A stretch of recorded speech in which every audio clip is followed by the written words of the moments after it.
What do the 2023 Turkey-Syria earthquake, the 2004 Indian Ocean tsunami, the 2003 earthquake in Bam, Iran, and the 1991 Mount Pinatubo eruption in the Philippines all have in common? These may seem like separate disasters, but they were all triggered by the same powerful force, the movement of Earth's tectonic plates. And to understand how it was discovered, we need to go back over a century to a theory once laughed at, now seen as one of the biggest breakthroughs in Earth science: continental drift.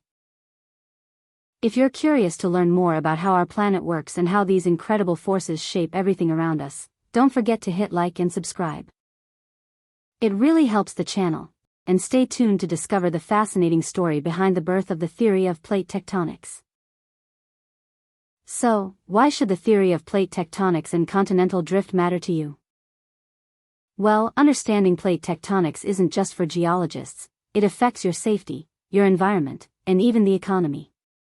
Think about it: volcanic eruptions, earthquakes, and tsunamis, like the ones we talked about, all happen because of moving plates. Knowing where these hazards happen can save lives. Plate tectonics also explains why mountains rise, oceans open and close, and even how continents influence global climate patterns.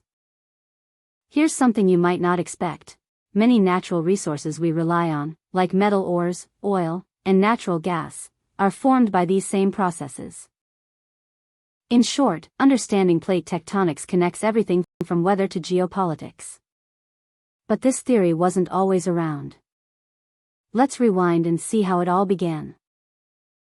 Before the 1960s, most geologists believed continents and ocean basins were fixed and ancient. But that idea didn't explain mountain chains, or matching fossils across oceans. It was time for a scientific revolution, sparked by a concept called continental drift. In the late 19th century, Austrian geologist Eduard Suess noticed something curious: late Paleozoic plant fossils from India, Australia, South Africa, and South America looked almost identical. These late Paleozoic fossils belonged to the Glossopteris Flora, a unique group of seed ferns found in coal beds, just above glacial deposits on these southern continents. What was unique that this flora was very different from the coal swamp flora of the northern continents in the same time period. In his book, The Face of the Earth, published in 1885, Suess proposed that these southern continents had once been joined in a supercontinent he called Gondwanaland. To explain the similar fossils, he theorized they were once connected by land bridges, now vanished beneath the sea. In 1910, American geologist Frank Taylor offered his own theory of continental drift. He suggested that the continents weren't just linked, they had moved. He proposed that the present-day continents were parts of a large polar continents that broke apart and drifted toward the equator. According to Taylor, it happened because Earth's rotation was slowed by massive tidal forces, generated when Earth supposedly captured the Moon about 100 million years ago. Though his mechanism was incorrect, one key idea was correct. Taylor suggested the mid-Atlantic ridge might be the place where a continent had split apart, forming the Atlantic Ocean. Then came Alfred Wegener, a German meteorologist and geophysicist, who pulled all these pieces together. In 1915, he published The Origin of Continents and Oceans, introducing his theory of continental drift. It is believed that the inspiration for continental drift came to Wegener during his expedition to Greenland when he observed the breakup of sea ice. Wegener argued that all the continents were once part of a supercontinent called Pangaea. Around 200 million years ago, during the early part of the Mesozoic era, it began to break apart, and its fragments slowly drifted to their current locations.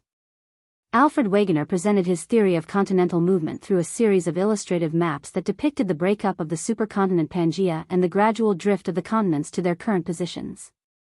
He noted the remarkable continental fit, such as how the coastlines of South America and Africa align like pieces of a puzzle. Fossil records provided further support. Identical fossils, like the extinct plant Glossopteris, were discovered on continents now separated by vast oceans.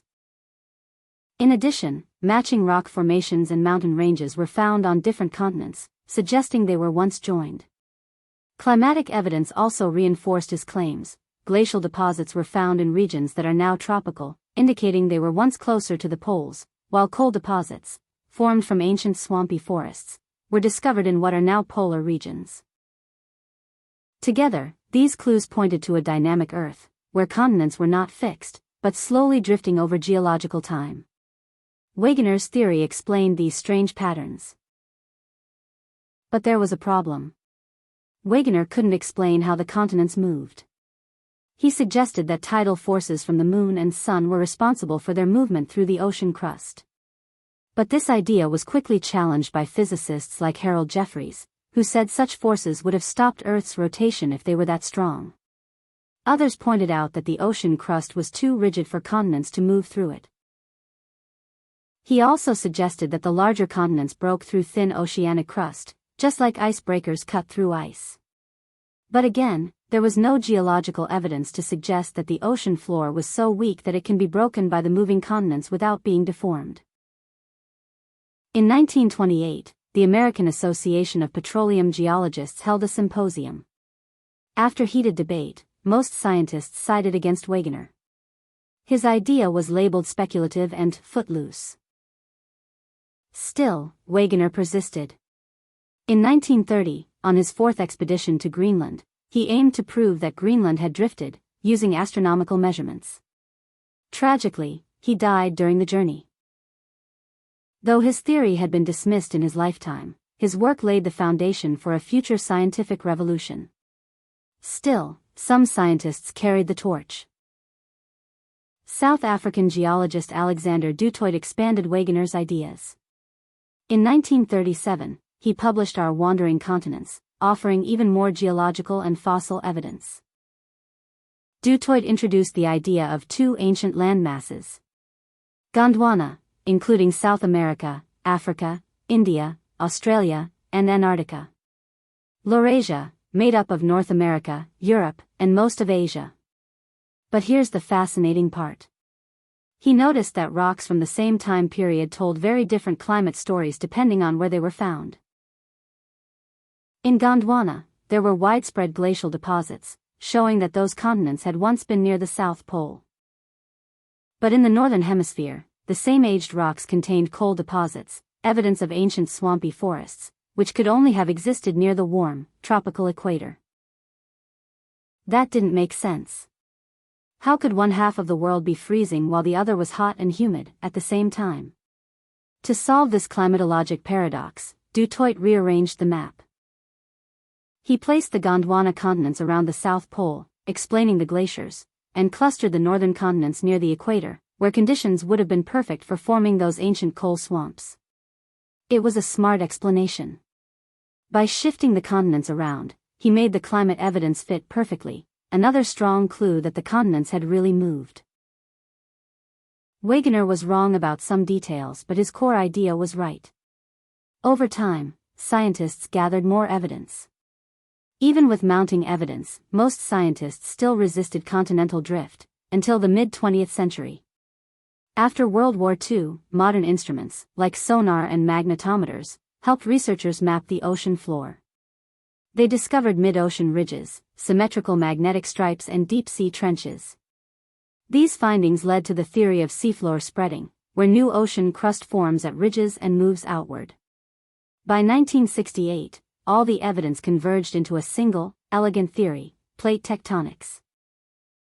This theory explains the distribution of earthquakes, volcanoes, mountains, ocean basins, and even global climate patterns.